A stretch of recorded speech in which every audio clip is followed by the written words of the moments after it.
கடகராசி நேயர்களே, சனி பகவானின் வக்ர இயக்கத்தின் காரணத்தால் பிரிந்த தம்பதியினர்கள் ஒன்றிணையும் சூழல்கள் உருவாகும். குடும்பத்தில் புதிய உறுப்பினர்களின் வருகை இருக்கும்.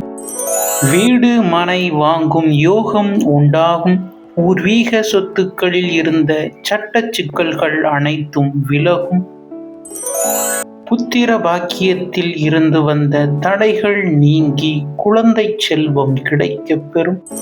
உத்தியோகத்தில் நல்ல பணி மற்றும் வேலைகள் அமையும். கடன் சுமைகள் படிப்படியாக குறையும். உங்களுக்கு எதிராக இதுவரை தொல்லை தந்தவர்கள் தாமாகவே விலகிச் செல்வார்கள். மூத்த சகோதரர்களுடன் இருந்து வந்த மனக்கசப்புகள் நீங்கும். இருப்பினும் தந்தையின் ஆரோக்கியத்தில் கவனம் அவசியம். இதுபோன்ற ராசி பலன்களை அறிய இந்த சேனலை சப்ஸ்கிரைப் செய்து கொள்ளுங்கள். நன்றி.